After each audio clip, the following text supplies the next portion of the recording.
Mateus 22, 37 ao 40. Cleide, por favor, marca lá meu tempo.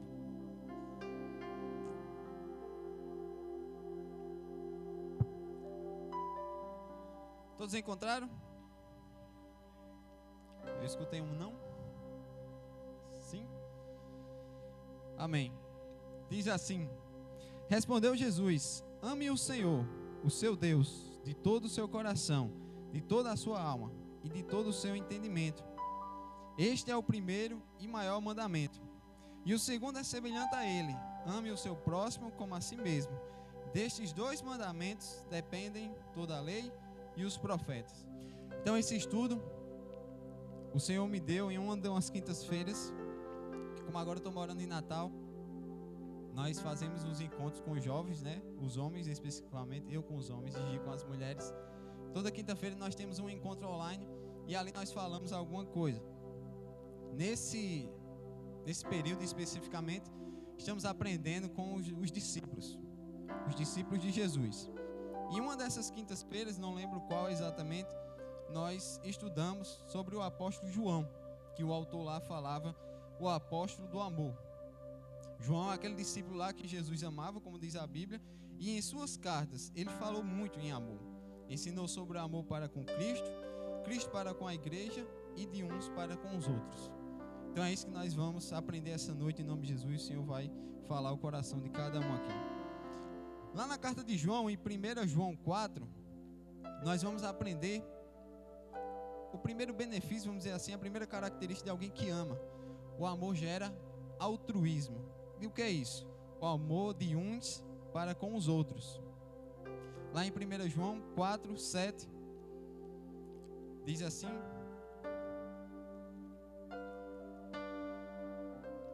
1 João 4, 7: Amados, amemo-nos uns aos outros, pois o amor procede de Deus. Aquele que ama é nascido de Deus e conhece a Deus. Então, o primeiro ponto aqui que João vai nos ensinar é justamente isso, o altruísmo, ou seja, você amar outra pessoa, você amar o seu irmão como você ama a si mesmo, que é isso que a Bíblia nos ensina, né? O altruísmo é o contrário do egoísmo. A pessoa egoísta é aquela pessoa que só pensa nela mesma e ponto final. Mas nós aprendemos em Deus, nós aprendemos na Bíblia que isso não deve fazer parte do nosso rol de característica, o egoísmo, e sim o altruísmo. Nós devemos amar o nosso irmão, nós devemos amar o próximo, aquelas pessoas que estão próximas a nós, seja o nosso amigo, seja um familiar, seja um colega de trabalho, seja quem for, nós precisamos amar essa pessoa. Continua o 8: Quem não ama não conhece a Deus, porque Deus é amor. Foi assim que Deus manifestou o seu amor entre nós, enviou o seu Filho unigênito ao mundo, para que pudéssemos viver por meio dele. Nisto consiste o amor, não em que nós tenhamos amado a Deus, mas em que ele nos amou e enviou o seu Filho como propiciação pelos nossos pecados. Amados, visto que Deus assim nos amou, também devemos amar uns aos outros. Ninguém jamais viu a Deus. Se amarmos uns aos outros, Deus permanece em nós e o seu amor está aperfeiçoado em nós. Sabemos que permanecemos nele e ele em nós, porque ele nos deu do seu Espírito. E vimos e testemunhamos que o Pai enviou seu Filho para ser o Salvador do mundo. Se alguém confessa publicamente que Jesus é o Filho de Deus, Deus permanece nele e ele em Deus. Assim conhecemos o amor que Deus tem por nós e confiamos nesse amor. Deus é amor. Todo aquele que permanece no amor permanece em Deus e Deus nele. Dessa forma, o amor está aperfeiçoado entre nós, para que no dia do juízo tenhamos confiança, porque neste mundo somos como ele. No amor não há medo, ao contrário, o perfeito amor expulsa o medo, porque o medo supõe castigo. Aquele que tem medo não está aperfeiçoado no amor. Nós amamos porque ele nos amou primeiro. Então veja quantos versículos o discípulo João vem falando aqui na sua carta, nos incentivando, nos ensinando a amar o nosso próximo. E agora um versículo que eu tenho como um versículo chave na minha vida cristã, no versículo 20: Se alguém afirmar, eu amo a Deus, mas odiar seu irmão, é mentiroso. Pois quem não ama a Deus, não ama seu irmão. Pois quem não ama seu irmão, a quem vê, não pode amar a Deus, a quem não vê. Ele nos deu esse mandamento: quem ama a Deus, ame também a seu irmão. Então, irmãos, um versículo que eu particularmente acho muito forte e muito explícito, muito direto no ensinamento. Se você diz que ama a Deus, né? Acredito que todo mundo aqui fala isso. Eu, por diversas vezes nas minhas orações, estou ali dizendo que ama a Deus, que ama ao Senhor, mas a Bíblia está dizendo, não sou eu, é a palavra de Deus. Se você diz que ama a Deus, mas você odeia o seu irmão, você é mentiroso. Porque você não pode odiar uma pessoa que você vê, biblicamente falando. Amar uma pessoa que você não vê, que é a Deus, e odiar seu irmão. E como nós estamos muito próximos, né? Nós convivemos no mesmo ambiente, e quanto maior a proximidade, maior a probabilidade de você entrar em atrito com alguém, né? Entrar em algum conflito, isso é natural, mas o ódio, irmãos, isso não deve fazer parte do nosso rol de características. Odiar vem de ódio, isso é muito forte. E a Bíblia está dizendo, você não pode odiar seu irmão. Então, como eu falei, algumas coisas podem acontecer de fato, que a gente venha a ficar indiferente, ficar com uma raiva meio que momentânea, mas quando isso acontecer, quando você identificar que você está com um sentimento contrário, que não é amor para com seu irmão, o seu dever é começar a orar e pedir a Deus que Deus tire isso do seu coração. Porque o ódio, como eu disse, não vem de Deus. O amor sim. E você pode dizer, mas é muito difícil amar tal pessoa. É muito difícil amar tal pessoa. Realmente, algumas pessoas são difíceis de amar, né? Mas a partir do momento que você ama, você pode fazer o quê? Você pode orar por essa pessoa, para que essa pessoa tenha a oportunidade que você teve de conhecer a Jesus e um dia ir morar no céu. Lá da sua casa, sem ter contato com essa pessoa, você pode amar ela, fazendo uma simples oração. Deus abençoe aquela pessoa. Levante alguém que consiga ter contato com ele, porque eu não consigo, para que essa pessoa tenha acesso à palavra de Deus. E a palavra de Deus venha mudar essa pessoa e um dia ela possa ser amável. Nós vamos ver alguns exemplos aqui de pessoas que passaram por isso. Então, nós devemos fazer a nossa parte. Ame ao seu irmão. E o próprio João, antes mesmo de escrever isso, João não usava de amor para com as pessoas. Lá em Lucas 9, do 54, nós temos um episódio aqui que Jesus estava passando por Samaria.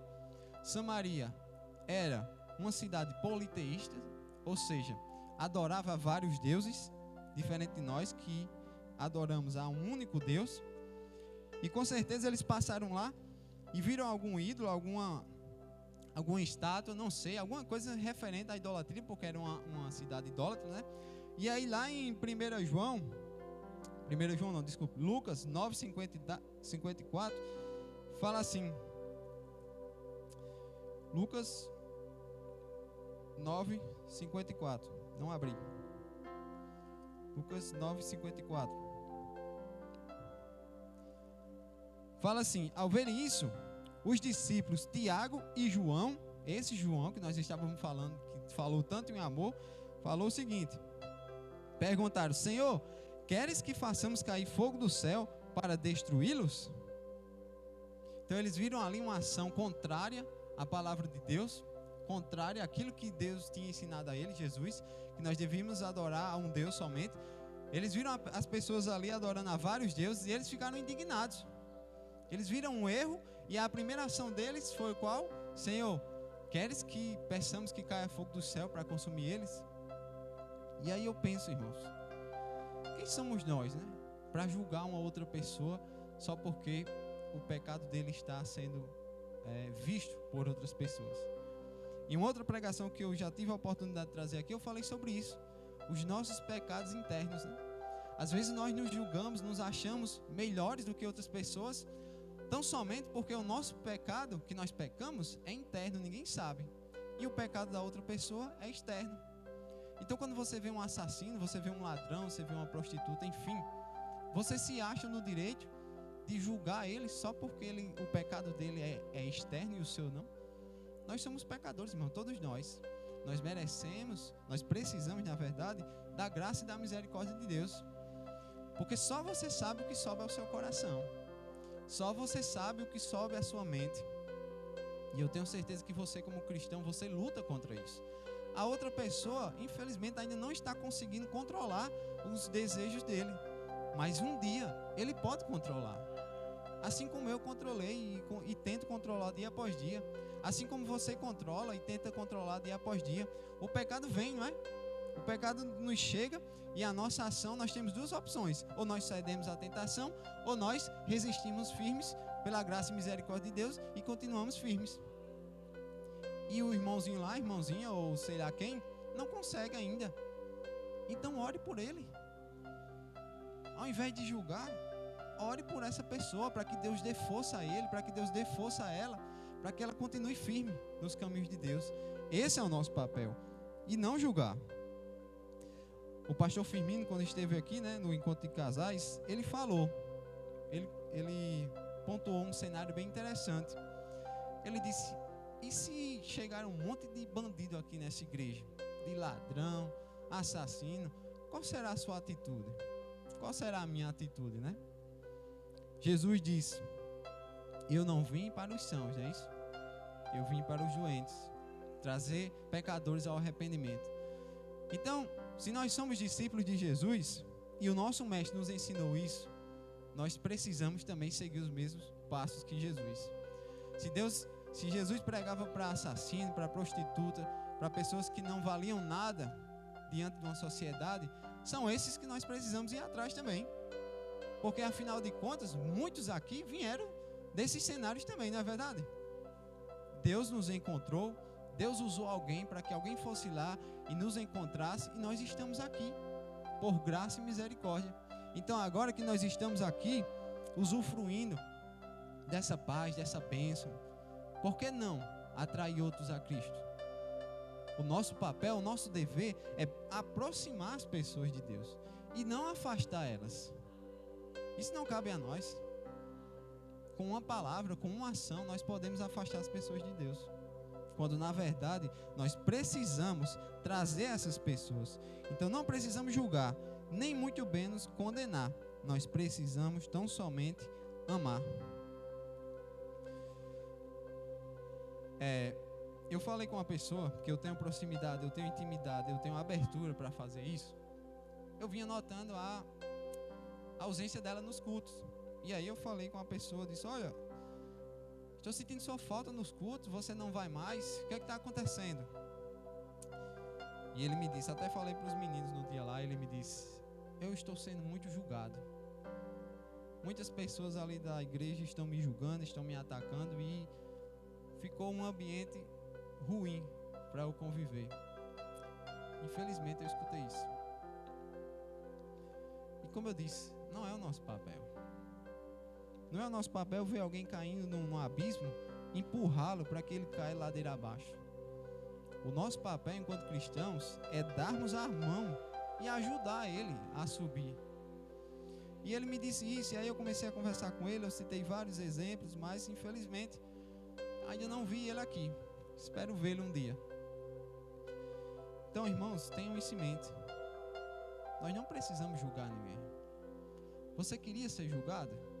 Eu tenho certeza que não. Eu não queria. Eu quero ser amado. Então, a partir do momento que você quer ser amado, queira isso para o próximo também. Ame ao próximo. Está vendo alguém caminhando no caminho errado? Chegue lá com amor. Não com acusação. Você vai para o inferno. Você isso, você não. Chegue com amor. Se você tem intimidade, como eu disse, eu tinha intimidade com essa pessoa. Eu cheguei, falei com ele, tentei. Lancei a semente. Espero que um dia essa semente venha a frutificar. Então, nosso dever é encontrar uma Raabe e ajudá-la a se tornar a mãe de Boaz. Boaz, bisavô de Davi, linhagem de Jesus. Olha o que Jesus faz. Uma prostituta lá, idólatra, que...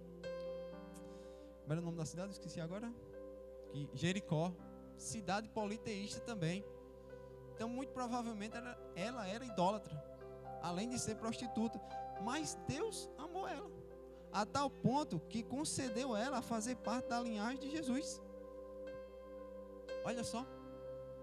Então eu vou ficar julgando uma pessoa só porque ela é uma prostituta, por exemplo. Não. Aqui na nossa igreja tem um exemplo de uma jovem que vivia com homens casados. Ela tinha um caso com homens casados.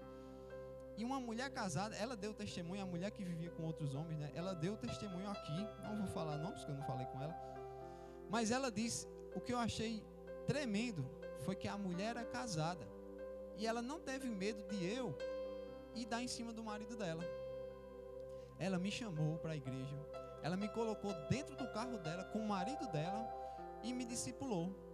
E sabe onde essa mulher está hoje? Ela está casada. Ela tem uma família. Ela tem um filho. Glória a Deus. Que exemplo lindo para se seguir, né? Esse é o nosso papel. Encontrar pessoas que não valem nada para o mundo, que estão totalmente contra a palavra de Deus, e pregarmos a palavra de Deus para que essa pessoa venha a ser uma pessoa grande no reino de Deus. Esse é o nosso papel. Nós temos também que encontrar um Saulo e ajudá-lo a se tornar um Paulo. Vá lá em Atos 8:3, para a gente saber quem era Saulo.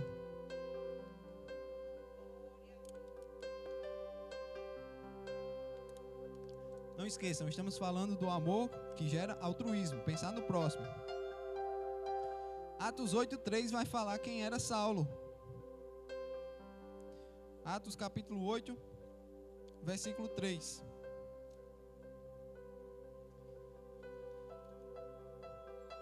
Fala assim: Saulo, por sua vez, devastava a igreja, indo de casa em casa, arrastava homens e mulheres e os lançava na prisão.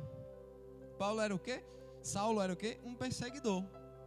Você conhece alguém assim? Que vai de casa em casa e bate de frente com a fé de algum irmão seu? Paulo era esse, Saulo era esse. E além de tudo, ele jogava o povo na prisão, que ele tinha um poder. Hoje, graças a Deus, por meio da Constituição, nós temos o livre-arbítrio de dizermos, né, que somos cristãos e tal. Mas nesse tempo não. Saulo fazia parte da lei, então ele ia lá, você é cristão, então vamos ali para o cárcere. Levava lá. Então seja sincero, responda só para você. Se você visse um homem desse nos dias atuais, qual seria a sua atitude? Sua atitude seria de: queima, Senhor, manda para longe. Provavelmente a minha seria, sendo bem sincero aqui. Está repreendido, Satanás. Vai lá para onde você quiser. Fica atacando os irmãos. Mas nós vamos ver o que foi que aconteceu com Saulo, lá em Atos 9, a partir do 3. Só um pouquinho aí para frente, nós vamos ver o que aconteceu com Saulo. Em sua viagem, quando se aproximava de Damasco, de repente, brilhou ao seu redor uma luz vindo do céu. De Saulo, viu aqui? Ele caiu por terra e ouviu uma voz que lhe dizia: Saulo, Saulo, por que você me persegue? Saulo perguntou: quem és tu, Senhor? Ele respondeu: eu sou Jesus, a quem você persegue. Levante-se, entre na cidade, alguém lhe dirá o que você deve fazer. Os homens que viajavam com Saulo pararam emudecidos, ouviram a voz, mas não viam ninguém. Saulo levantou-se do chão e, abrindo os olhos, não conseguia ver nada. E os homens o levaram pela mão até Damasco. Por 3 dias ele esteve cego, não comeu nem bebeu. Em Damasco havia um discípulo chamado Ananias. Tem algum Ananias aqui? Daqui a pouco vocês saberão. O Senhor o chamou numa visão e disse: Ananias, eis-me aqui, Senhor, respondeu ele. O Senhor lhe disse: vá à casa de Judas, na rua chamada Direita, e pergunte por um homem de Tarso chamado Saulo. Ele está orando. Ele está fazendo o quê, irmão? Ele está orando. Numa visão, viu um homem chamado Ananias chegar e impor-lhe as mãos para que voltasse a ver. Respondeu Ananias: Senhor, tenho ouvido muita coisa a respeito desse homem e de todo o mal que ele tem feito aos teus santos em Jerusalém. Então Saulo já era conhecido, né? Ananias já teve conhecimento, já tinha conhecimento de quem era a peça. Vamos ver o que Jesus disse? 14. Ele chegou aqui com a autorização dos chefes dos sacerdotes para prender todos os que invocavam o teu nome. 15. Mas o Senhor disse a Ananias: vá, este homem é meu instrumento escolhido para levar o meu nome perante os gentios e seus reis e perante o povo de Israel. Mostrarei a ele o quanto deve sofrer pelo meu nome. 17. Então Ananias foi, entrou na casa, pôs as mãos sobre Saulo e disse: irmão Saulo, o Senhor Jesus, que lhe apareceu no caminho por onde você vinha, enviou-me para que você volte a ver e seja cheio do Espírito Santo. Imediatamente, algo como escamas caiu dos olhos de Saulo e ele passou a ver novamente. Levantando-se, foi batizado e depois de comer, recuperou as forças. Tem algum Ananias aqui agora? Amém, né? Então vejam só, aquele que perseguia já estava indo para a cidade com uma carta autorizada lá para perseguir ainda mais. O que é que Jesus fez? Ananias, vá lá, porque esse é meu. Esse é meu instrumento. E nós sabemos, né?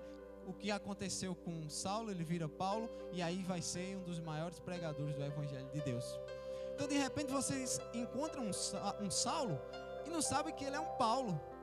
E não sabe que dentro dele tem um potencial incrível para alcançar pessoas. E aí nós fazemos o quê? Tacamos o pau. E aí o cara, ao invés de se aproximar de Jesus, ele faz o quê? Ele vai para longe. Ananias aqui poderia ter feito isso. Vou não, Senhor. Eu quero é matar esse cara, que ele está vindo aqui para acabar com a gente aqui, para perseguir os seus. Mas ele não, ele disse: então eu vou lá, o Senhor falou. O Senhor está me dizendo que ele é instrumento. Então peça a Deus discernimento para não ver um Saulo, mas para ver um Paulo na vida de alguém. Aquelas pessoas que estão lá nos perseguindo, veja o potencial dele, que ele tem para nos perseguir. Em algum momento ele pode ter para nos defender. Amém?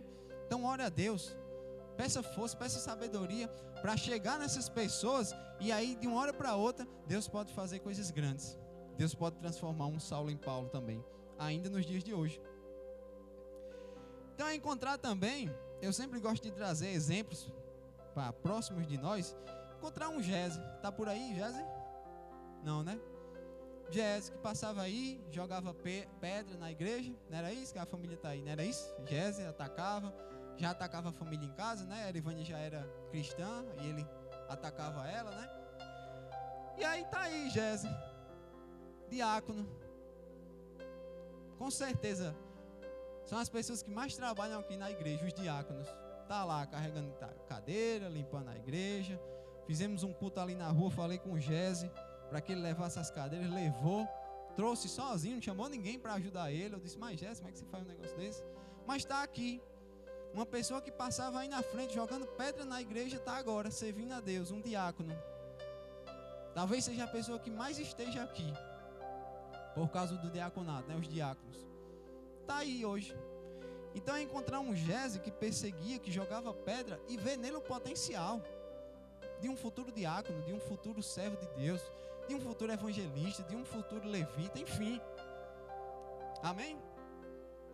É encontrar também uma Maria Luísa, que adorava outros deuses, e ajudá-la a adorar o único Deus que é digno.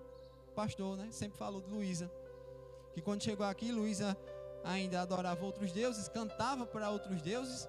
E aí o pastor, ao invés de pedir que desça fogo dos céus nessas cordas vocais, para que ela nunca mais idolatre essas pessoas através da voz, que foi que o pastor fez? Senhor, traz essa jovem para a gente, como será bom ela louvando a Deus conosco. Não foi assim, Délia? Está aqui Maria Luísa hoje, louvando a Deus, uma levita, uma verdadeira adoradora. Então é isso, irmãos. Nós sempre teremos essas duas opções. Ou nós julgamos o que está aparentemente errado, ou nós tentamos mudar essa situação para que essa pessoa se torne uma pessoa grande no reino de Deus. A decisão é minha, a decisão é sua. Amém?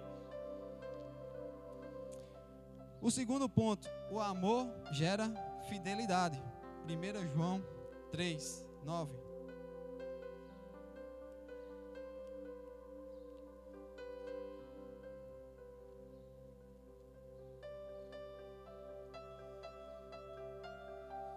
Primeira João, capítulo 3,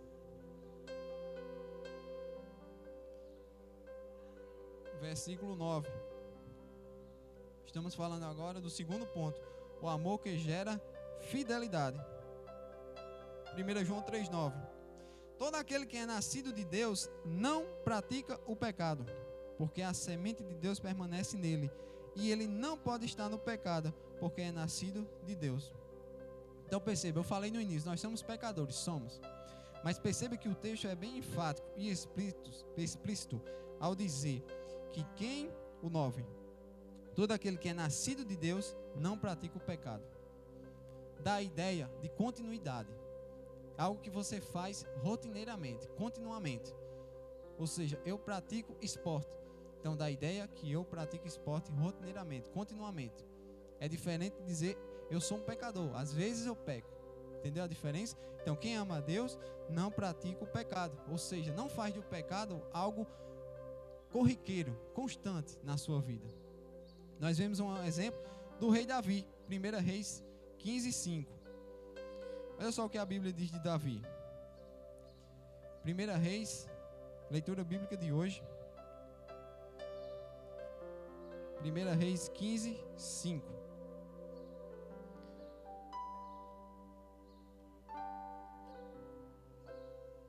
Diz assim: pois Davi fizera o que o Senhor aprova e não deixara de obedecer a nenhum dos mandamentos do Senhor durante todos os dias da sua vida, exceto no caso de Urias o hitita. Então Davi era constante na fidelidade a Deus. Nós precisamos ser constantes também na fidelidade a Deus. Nós vamos errar? Nós vamos pecar? Vamos sim. Mas isso não pode se tornar da nossa vida algo rotineiro, constante, diário. Todo dia nós pecamos e com um agravante, porque nós queremos. Você escolhe pecar. É aí que está o erro. Nós pecamos, porque somos pecadores sim, mas existe uma diferença entre pecar inconscientemente e pecar voluntariamente. Então aquele que ama a Deus, ele é fiel e não vive pecando. Você sabe que é pecado, você sabe que é errado, se afaste, fique longe. Aquilo desagrada a Deus.